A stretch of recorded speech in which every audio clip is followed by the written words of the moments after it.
Haleluya, shalom. Yang lebih semangat lagi, shalom. Haleluya. Oke. Saya sangat bersyukur untuk beberapa hari belakangan ada PPJ yang sudah kita lewati dan ada beberapa jemaat dan beberapa penata yang ikut PPJ online 2021. Saya melihat sudah 2 tahun ini diadakan secara online PPJ. Tapi satu yang pasti, dan saya rasa ini menguntungkan kita semua, karena dengan adanya PPJ online kita bisa ikut semuanya. Kita nggak perlu bayar harga untuk pergi ke luar kota, atau kita nggak perlu ada waktu dari rumah ke hotel atau segala macam. Kita hanya perlu mengklik linknya dan kita bisa ikut PPJ. Dan saya percaya ini sangat menguntungkan bagi kita semua. Kenapa Bapak Ibu Saudara? Jujur, saya tahu dan sadar bahwa GKRI gereja kita adalah gereja yang berbeda. Amin. Hadirat di gereja GKRI berbeda. Amin.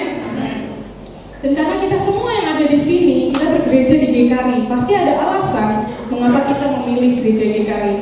Gereja kita adalah gereja yang bergerak di dalam karunia Roh Kudus. Amin. Saya mau dengar amin. Tapi untuk seragam dan sewarna seluruh GKRI di seluruh Indonesia, tentunya kita harus dipenuhi oleh pengajaran yang sama dan di training, kalau saya boleh bilang ya, untuk mengaktifasi roh yang ada di dalam diri kita. Jadi melalui PPJ ini sebenarnya kita, kalau kita ikut, kita bisa tahu DNA GKRI, apa yang kita bisa lakukan sebagai gereja Tuhan yang harus kita lakukan di akhir zaman ini. Apa yang harus kita lakukan supaya hadirat Tuhan, supaya Roh Kudus jadi pribadi yang selalu menuntun kita. Kalau saya tanya, di mana Roh Kudus sebenarnya? Pasti banyak dari kita yang bilang di dalam hati kita. Di mana Roh Kudus? Ada di dalam hidup kita. Tapi apa yang dilakukan Roh Kudus dalam hidup kita? Apakah Roh Kudus diam saja? Tentu enggak. Roh Kudus akan berperan jika Dia sudah tinggal di dalam kita dan diaktifasi. Amin. Ketika sudah ada Roh Kudus di dalam kita, kita akan bergerak dalam tuntunannya. Dan Roh Kudus tidak tahan kalau melihat sesuatu yang mendukakan hati Tuhan. Bagi Bapak Ibu Saudara yang tidak pernah ikut acara PPJ atau acara-acara GKRI nasional lainnya yang belum mengalami Roh Kudus itu seperti apa manifestasinya di dalam kita, itu pengajarannya yang kita terima dari misalnya dulu almarhum Apostle Daniel atau Pastor Yesaya Henubau ataupun yang lainnya, saya yakin sebagian besar sebenarnya sudah pernah ya setidaknya sekali mendengar atau mendapat impartasi, karena sering ada acara di Batam ini Pastor Yesaya yang membawa firman. Dan mungkin ketika saya bilang dalam beberapa menit ke depan kita akan berbahasa roh, atau mungkin ada yang berpikir, ini ngapain semuanya? Ngapain semuanya di sini kok tadi berbahasa yang lain yang nggak bisa dimengerti? Kenapa? Karena kita belum mengalami. Kalau sempat ada yang berpikir seperti itu, berarti kita belum mengalami. Inilah pentingnya kita sebagai jemaat, apalagi pelayan Tuhan, untuk mau belajar tentang apa yang kita yakini sebagai gereja Tuhan. Saya berani bahas tentang ini, bahasa roh, dan berkata rugi sebenarnya kita menganggap kalau bahasa itu menjadi hal yang tabu. Sorry to say, sekali lagi gereja kita bergerak di dalam karunia Roh Kudus. Bahkan saat MTC kemarin bulan Maret kami ikut MTC dari Nasional GKRI. Saya salah satu ketua kelompok, bersama juga ada Pak Andris juga salah satu ketua kelompok. Ketika kami mau bernubuat, kami disuruh berkelompok bernubuat satu sama lain. Dikatakan ketua kelompoknya pastikan anggotanya semuanya sudah berbahasa roh. Kalau belum, didoakan sekarang juga. Jadi waktu kami masuk ke dalam situ, kami harus tanya, ada yang belum berbahasa roh? Sebelum itu, kalau belum, kita berdoa dulu supaya kita dapat karunia bahasa roh. Bahkan beberapa dari mereka baru pertama kali mengalami bahasa roh itu waktu MTC. Puji Tuhan, berikan kemuliaan bagi Tuhan. Haleluya. Jadi roh yang di dalam diri kita harus diaktifasi. Katakan, harus diaktifasi. Oke. Amin. Mungkin saya akan lanjut kepada khotbah saya hari ini. Oke, dan bukan mungkin, pasti khotbah saya bisa dikatakan ini kerinduan hati saya untuk membagikan apa yang berkat yang saya dapatkan waktu PPJ kemarin, supaya kita sebagai jemaat Tuhan atau sebagian besar pelayanan yang penata layan yang gak ikut acaranya sudah 2 tahun berturut-turut online, saya selalu dapat jadwal khotbah seminggu setelah PPJ. Waktu minggu PPJ saya dapat jadwal khotbah. Jadi saya merasa saya harus sampaikan ini kepada jemaat Tuhan. Oke? Kita akan baca dari Roma 8 ayat 28 sampai 29. Roma 8 ayat 28 sampai dengan 29. Kita akan baca semuanya bersama-sama dengan suara yang keras dan yakin. Oke? Semuanya sudah dapat? Amin? Amin. Semuanya sudah dapat? Amin? Amin. Ada juga di depan, kita bisa lihat bersama-sama. Kita baca 2-3 ayat. Kita tahu sekarang bahwa Allah turut bekerja dalam segala sesuatu untuk mendatangkan kebaikan bagi mereka yang mengasihi Dia, yaitu bagi mereka yang terpanggil sesuai dengan rencana Allah. Sebab semua orang yang dipilihnya dari semula, mereka juga ditentukannya dari semula untuk menjadi serupa dengan gambaran anaknya, supaya ia anaknya itu menjadi yang sulung di antara banyak saudara. Amin. Jadi ini memang firman Tuhan yang dibawakan oleh Bishop Bill Hamon dari USA waktu kemarin PPJ di hari kedua. Ini adalah firman terakhir yang dibawa oleh Bishop Bill Hamon. Nah, sebenarnya perkenalan aja Bishop Bill Hamon itu udah 87 tahun. Setelah saya mendengar itu, wow, opung saya aja gak setua itu kayaknya. Bukan kayaknya, memang gak setua itu. Tapi dia bisa semangat untuk memberitakan firman Tuhan. Saya percaya ini karena roh yang sudah diaktifasi di dalam hidupnya. Amin. Oke. Jadi saya ada buat beberapa poin memang apa yang saya merasa saya diberkati, dan poin-poinnya langsung saja saya bagikan 3-3-nya sebelum saya lanjut. Yang pertama adalah khotbah hari ini temanya adalah Christ likeness atau menjadi serupa dengan Kristus. Waktu saya dengarkan berulang-ulang khotbahnya Christ likeness. Christ likeness itu serupa dengan Kristus, keserupaan dengan Kristus. Dikatakan di ayat yang ke-28 tadi, kita tahu sekarang bahwa Allah turut bekerja dalam segala sesuatu untuk mendatangkan kebaikan bagi mereka yang mengasihi Dia, yaitu bagi mereka yang terpanggil sesuai dengan rencana Allah. Sebab semua orang yang dipilihnya dari semula, mereka juga ditentukannya dari semula menjadi serupa dan segambaran anaknya, supaya ia anaknya itu menjadi yang sulung di antara banyak saudara. Jadi dari ayat yang ke-29 ini, waktu dibilang sebab semua orang yang dipilihnya dari semula, mereka juga yang ditentukannya dari semula untuk menjadi serupa dan dengan gambaran anaknya. Segambar dan serupa dengan gambaran anaknya. Apa yang saya dapat? Berarti nggak mungkin kita ada di dunia ini tanpa dirancang serupa dan segambar Allah. Amin.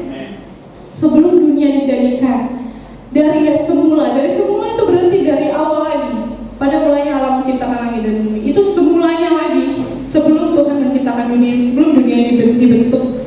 Semua orang yang dipilihnya dari semula, mereka juga yang ditentukannya dari semula untuk menjadi serupa dengan gambaran anaknya. Christ likeness ini adalah serupa dengan Allah. Dijelaskan oleh Bishop Bill Hamon, serupa dengan Allah maksudnya apa? Bukan berarti Allah kita bisa seperti Allah, kita nggak bisa sesempurna Allah yang omnipotent, omnipresent, yang bisa hadir di mana-mana saja. Ini kan kita masih manusia biasa. Tapi Yesus Kristus yang turun ke dunia itulah contoh yang sempurna untuk kita bisa teladani. Itulah yang kita harus menjadi serupa dengan dan segambar dengan Yesus. Amin. Jadi Christ likeness ini saya dibagi dalam 3 poin. Yang pertama adalah Christ likeness as our lifestyle. Serupa dengan Kristus. Christ likeness as our lifestyle, gaya hidup Kristus. Yang kedua, Christ likeness as our character, karakter Kristus yang adalah kasih. Yang ketiga, Christ likeness as our purpose, menjadi semakin serupa dengan Kristus, tujuan kita. Jadi Christ likeness ini adalah tujuan hidup kita. Dari ayat yang tadi dikatakan kita sudah ditentukan dari awal untuk serupa dengan gambaran Yesus. Berarti itu adalah tujuan kita dari awal. Semakin hari kita hidup hari ini, harusnya tujuan kita itu menjadi semakin serupa dengan Yesus. As our lifestyle dikatakan di poin pertama, as our lifestyle, menjadi gaya hidup kita. Oke, jadi hal yang menarik waktu saya ikut PPJ dikatakan Tuhan itu paling tertarik dengan inner spirit man, roh yang ada di dalam hidup kita, roh yang di dalam hidup kita ini, itu yang buat Tuhan tertarik. Outputnya mungkin kita pelayanan, worship leader, kita berkhotbah, kita menginjil kepada orang-orang, bahkan kita bernubuat kepada orang lain. Apakah itu yang Tuhan Yesus perhatikan? Tuhan lebih tertarik dengan apa yang ada di dalam diri kita. Dia perumpamakan dengan seperti ini. Boleh kita semua seperti ini? Oke. Semua ini bisa jadi posisi kita, bisa jadi ekonomi kita, kayak financially kita, apapun yang ada di dunia ini, posisi kita dan kedudukan kita di tengah masyarakat, semua di sini. Tapi ini adalah apa yang di dalam diri kita, roh kita. Tuhan bisa mengizinkan semua ini mengalami goncangan. Tuhan bisa mengizinkan semua ini mengalami pergumulan untuk membangun inner spirit man, untuk membangun roh kita. Supaya roh ini bangun, mungkin ini harus kita mengalami suatu pencobaan, kita harus mengalami sesuatu hal yang mungkin membuat kita sering menyerah, putus asa. Tapi itu semua adalah proses untuk membangun roh yang di dalam hidup kita, roh yang di dalam diri kita. Karena tanpa roh itu, kita bisa bayangin ketika kita akhirnya akan dipanggil oleh Tuhan, apa yang dilihat Tuhan? Apa yang ada? Jasad kita nggak akan berarti apa-apa. Tapi roh yang di dalam diri kita, itulah yang dibangun Tuhan. Tuhan berkehendak untuk setiap kita untuk membangun roh ini supaya kita semua hidup kekal bersama-sama dengan Tuhan. Amin. Ketika kita sudah tahu tujuan ini, kita nggak akan hidup seperti orang lain. Kita nggak akan hidup seperti orang biasa. Seperti yang saya bilang tadi, gereja kita ini gereja yang berbeda. Bahkan dibilang selalu oleh Pastor Samuel dari GDS Jakarta waktu kami pertemuan Praise and Worship, ini gereja di hari ini penyembahannya, atmosfer dan hadirat Tuhan ini sangat beda dari orang lain, dari gereja-gereja lain. Ada bahasa roh, ada roh Tuhan yang bermanifestasi setiap penyembahan dinaikkan. Amin. Dan ini adalah suatu hal yang perlu kita banggakan. Bukan hanya banggakan, ini hal yang harus kita lakukan. Karena kita bertujuan untuk menjadi seperti Yesus, menjadi serupa dengan Kristus as our lifestyle.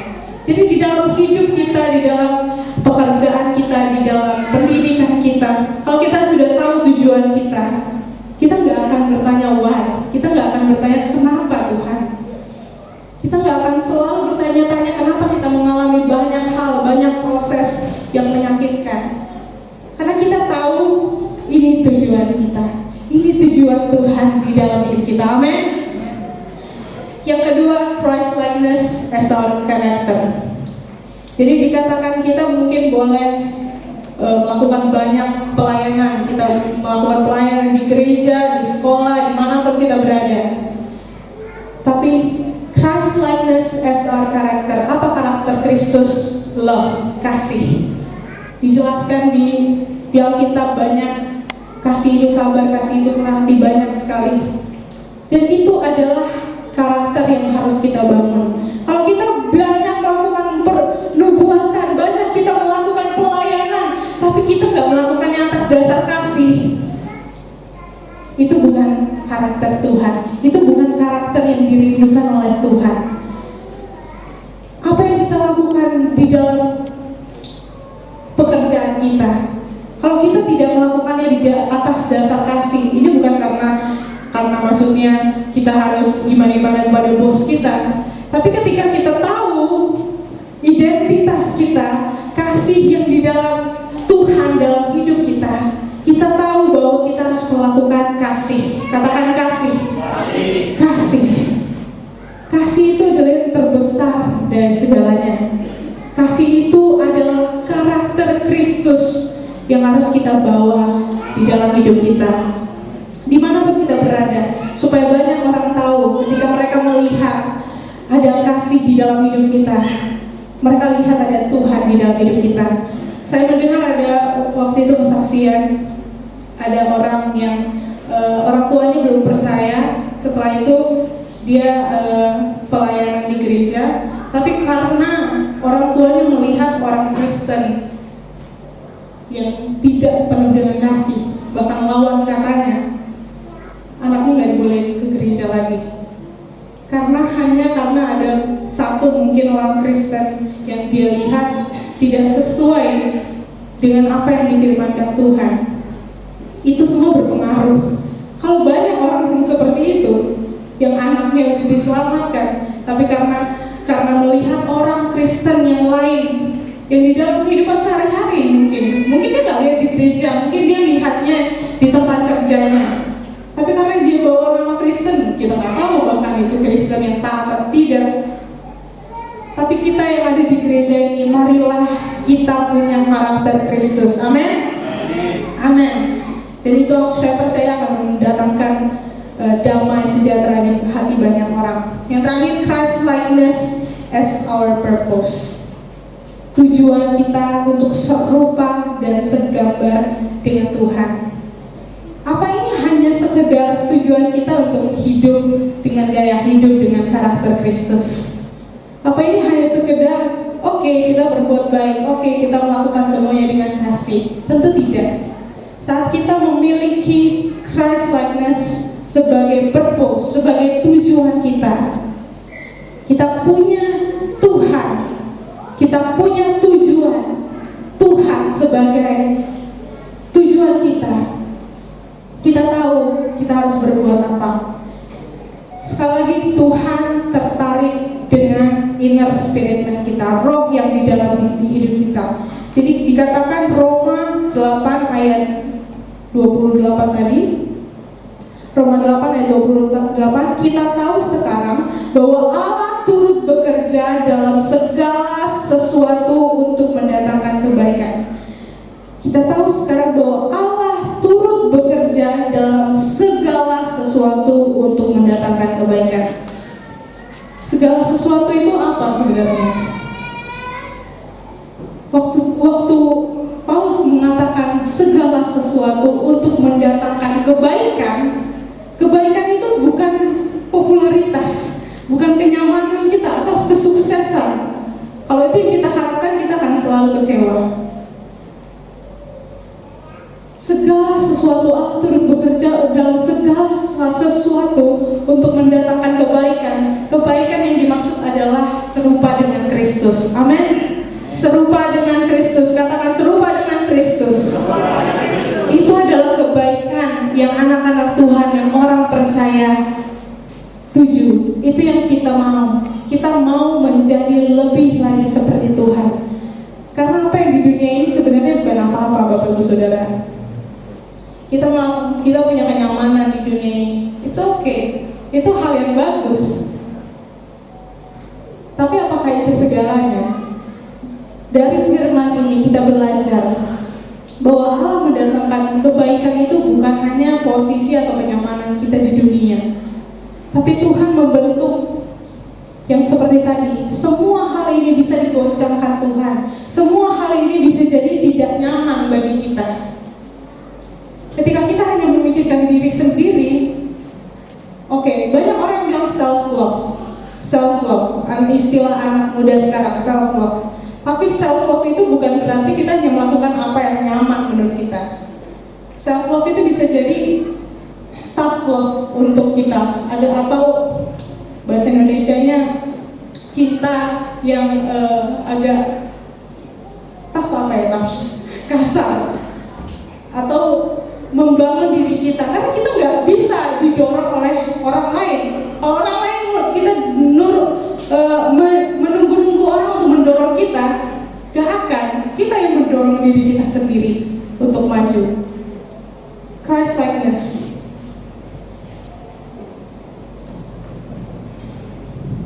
Ketika kita memikirkan hanya popularitas atau kenyamanan, Bapak Ibu Saudara, kita akan kecewa.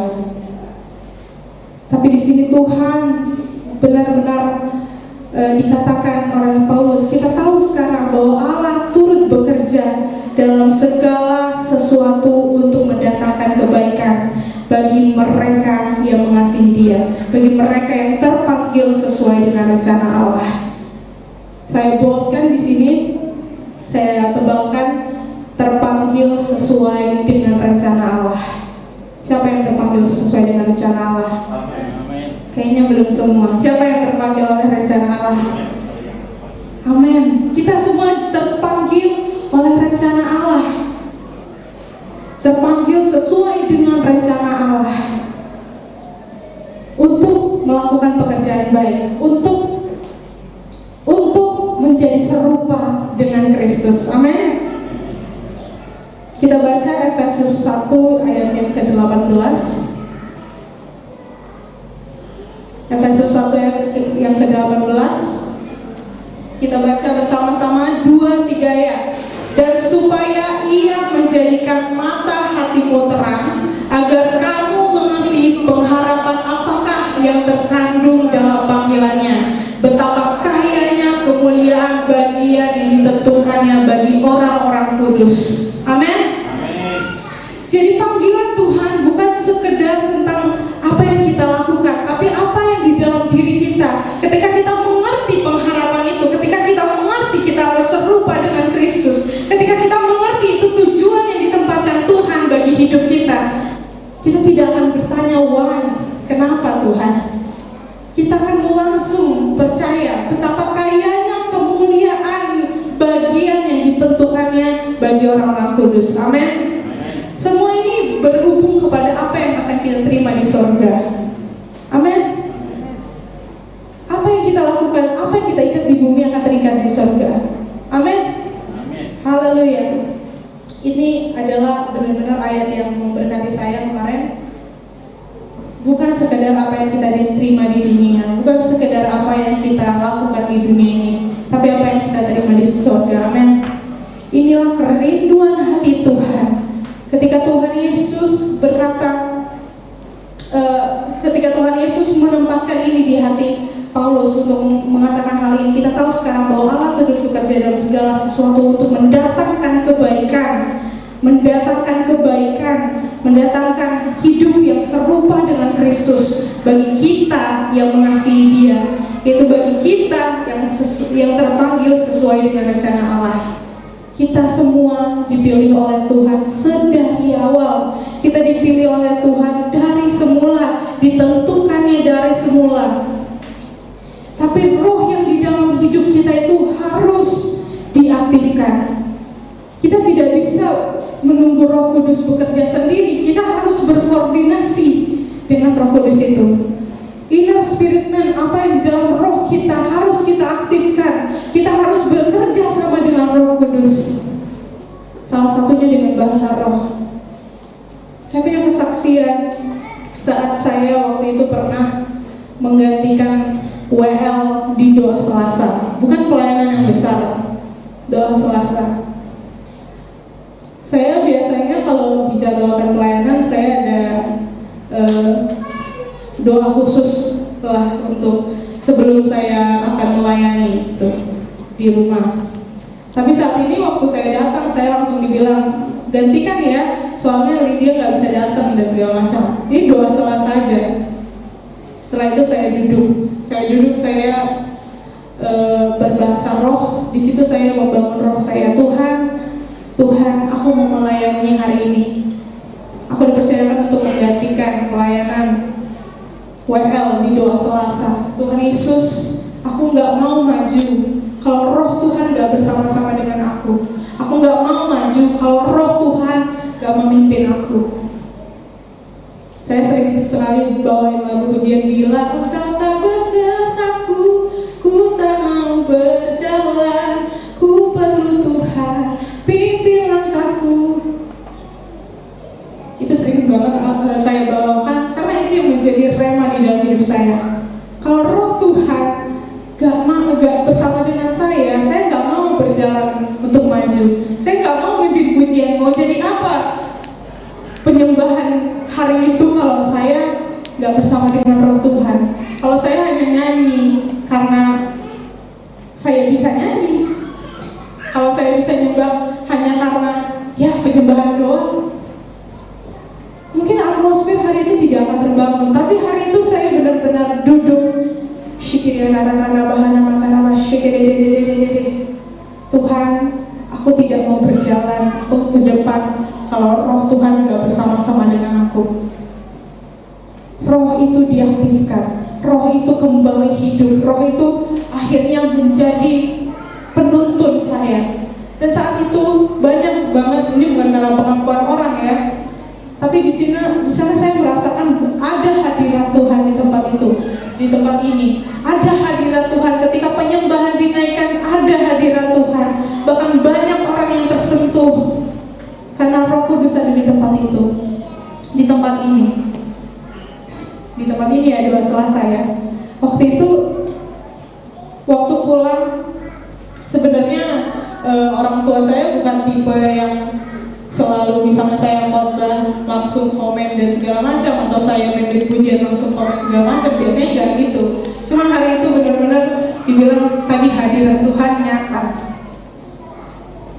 Kami sering setelah kami pulang ke rumah, kami sering sekali membahas misalnya tentang ibadah yang tadi gimana. Dan kami ketika kami benar-benar merasakan hadirat Tuhan, kami kasih tahu itu di rumah. Tadi hadirat Tuhan kuat banget ya di gereja. Dan hari itu saya cerita, sebenarnya bukan aku yang WL, aku disuruh gantiin, tapi benar-benar aku berdoa menyerahkan sama Roh Tuhan. Karena ketika Roh Tuhan bekerja, setiap hati dilembutkan Tuhan. Amin. Setiap roh bekerja dan kita membuka hati. Waktu itu lagunya ku buka hati untuk jamahanmu. Banyak orang yang merasakan hadirat Tuhan. Ini doa Selasa, bukan KKR apa, bukan KKR di Hotel Planet Holiday, tapi hanya doa Selasa. Mungkin kita banyak yang hanya gak memikirkan doa-doa seperti itu. Kegiatan doa biasa, doa Selasa, doa subuh, itu mungkin doa yang biasa menurut kita. Tapi waktu itu doa Selasa hari itu benar-benar kalau kita bukan mengharapkan hidup kita yang bekerja doang, bukan mengharapkan kuat gagah kita, Tuhan benar-benar bekerja di dalam ibadah itu. Amin. Bahkan ibadah hari ini pun Tuhan, tadi saya berdoa, ini waktumu Tuhan Yesus, kami serahkan, biarlah Roh-Mu bekerja untuk setiap kami. Saya berdoa bukan karena kata-kata saya yang terbatas ini yang akan menginspirasi Bapak Ibu Saudara, tapi Roh Kudus sendiri yang datang dan memberikan rema dan pengertian yang baru. Amin. Saya percaya ketika saya mendengar firman Tuhan pun, ketika seorang pembicara membawakan satu ayat, bisa jadi pengertian kita berbeda, bisa jadi rema yang Tuhan Yesus berikan kepada kita itu berbeda, sesuai dengan pengalaman kita semua masing-masing, sesuai dengan apa yang kita sudah alami. Tapi hari ini biarlah Roh Kudus yang bekerja, biar Roh Kudus yang menuntun kita, Roh yang di dalam hidup kita serupa dengan Kristus. Semakin hari, dimanapun kita berada, kita akan pergi dari gereja ini ke kota lain. Bagi yang anak-anak youth yang kita mau sekolah di pulau yang lain, di kota yang lain, ketika engkau mengingat firman ini, ketika engkau serupa dengan Kristus, engkau tidak akan sama dengan orang-orang lain. Amin. Amin. Kemarin kami ibadah youth, kami merenungkan firman Tuhan, dan saya mendapat satu rema tentang kasih karunia ini lagi. Kasih karunia. Sebenarnya kita siapa sih Tuhan? Kalau saya bayangkan, memang kita bukan orang Yahudi ya. Kita bukan orang Yahudi, sebenarnya bukan orang pilihan Tuhan. Tapi dari ayat ini dikatakan kita sudah dipilihnya dari semula dan ditentukannya dari semula untuk menjadi serupa dengan gambaran anaknya. Saat itu saya berpikir, sebenarnya kita gak layak untuk mendapatkan kasih Tuhan. Coba kita berpikir misalnya, Tuhan adalah pribadi yang memang harus memberkati kita. Itu pemikiran satu orang. Tapi pemikiran orang lain, kita gak berhak Tuhan, tapi Tuhan tetap kasih. Oke, yang lebih sederhana. Oke, kemarin perumpamaannya kepada anjing peliharaan. Misalnya ada yang punya anjing peliharaan, kita nggak mungkin kasih makanan kepada anak kita dan lebih spesial kepada anjing itu. Amin. Bener nggak? Pasti kita memberikan makanan yang lebih layak kepada anak kita sendiri, anak kandung kita sendiri, daripada anak anjing peliharaan kita. Ini bukan ngomongin kita anjing ya, maksudnya anjing di dalam konteks ini binatang yang kita pelihara, yang kita sayang. Tapi mau sesayang apapun kita, kayaknya kita tetap ngasih yang terbaik itu sama anak kita. Jadi anak itu di perumpamaan itu, anak kandungnya itu adalah orang Yahudi. Kita yang lain itu kayak hewan peliharaan atau anjing yang sebenarnya nggak layak menerima sesuai dengan orang Yahudi. Tapi Tuhan dikatakan kita buka aja Matius 15 ya, kemarin Matius 15.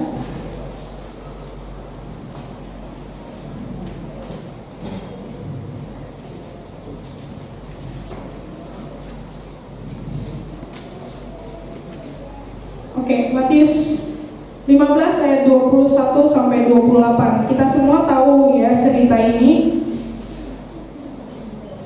Di saat orang yang bukan Yahudi meminta pertolongan karena anaknya kerasukan setan.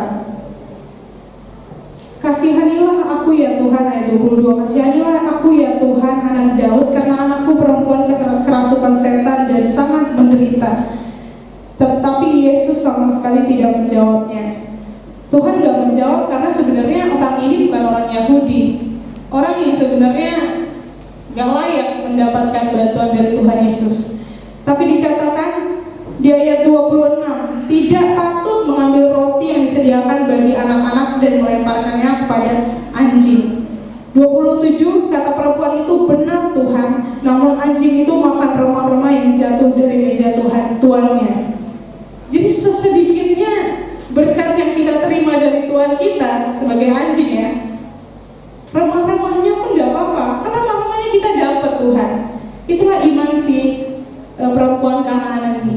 Dia punya iman dalam kerendahan hati. Kemarin itu judul khotbahnya waktu hidup, iman dalam kerendahan hati.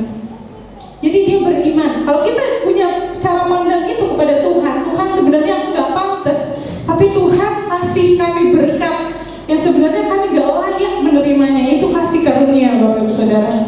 Kasih karunia itu adalah hal yang sebenarnya kita gak pantas untuk dapetin, tapi kita dapat karena Tuhan mengasihi kita. Tuhan punya karakter kasih itu bagi kita. Amin. Jadi jadikanlah hidup kita serupa dengan Kristus, punya kasih seperti Kristus. Menjadi seperti Kristus itu menjadi gaya hidup kita. Roh kita dibangun, roh kita diaktifasi, roh kita lebih lagi diaktifasi. Jangan dibiarkan diam, Bapak Ibu Saudara. Karena Tuhan punya tujuan yang lebih jauh dari yang apa kita pikirkan. Tuhan punya tujuan yang lebih jauh. Saat kita di surga nanti, apa yang kita terima itu yang Tuhan pikirkan. Itu yang Tuhan jadikan pusat perhatian. Ini bukannya berarti kita nggak mendapat berkat di sini, tapi apapun yang kita alami hari ini, apapun yang kita alami, permasalahan kita belakangan ini, itu semua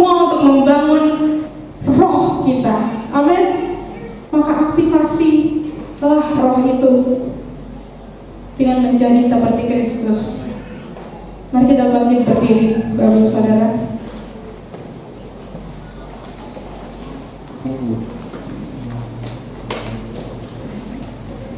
Dari PPJ tahun ini, inilah saat yang membuat kita berpikir apa yang saya harus lakukan sebagai hamba Tuhan, apa yang saya harus lakukan sebagai penata layan, apa yang harus saya lakukan sebagai jemaat Tuhan. Dikatakan waktu hari ketiga, jemaat yang bertumbuh, jemaat yang dewasa adalah jemaat yang sadar mereka harus berdoa untuk gerejanya, untuk memuliakan Allah. Amin. Jadikanlah hidup kita serupa dengan Kristus. Semakin kita serupa dengan Kristus, semakin kita mengaktifasi roh kita, semakin lebih lagi kita serupa dengan Kristus. Mari semua yang merindukan, mungkin hal ini belum sering kita lakukan, tapi mari kita yang merindukan bahasa roh. Mari kita yang merindukan untuk mengaktifasi roh kita. Mari kita angkat tangan kita. Roh Kudus, Engkau hadir di tempat ini bersama-sama dengan kami. Engkau ada di hati setiap kami. Tapi hari ini biarlah Tuhan, kami mau mengaktifasi roh yang berada dalam hidup kami. Kami mau mengaktifasi roh yang ingin Tuhan bangun. Kami percaya kalau kami bersama-sama dengan roh Tuhan, Tuhan kami akan semakin serupa dengan Tuhan. Dimanapun kami berada, kami mau semakin serupa dengan Kristus. Kami mau lebih lagi Tuhan Yesus mengasihi Tuhan. Kami mau lebih lagi Tuhan Yesus menyembah Tuhan. Kami tahu kami gak layak Tuhan Yesus, tapi kasih-Mu menyempurnakan kami. Rasakan hadirat Tuhan hari ini Bapak Ibu Jemaat.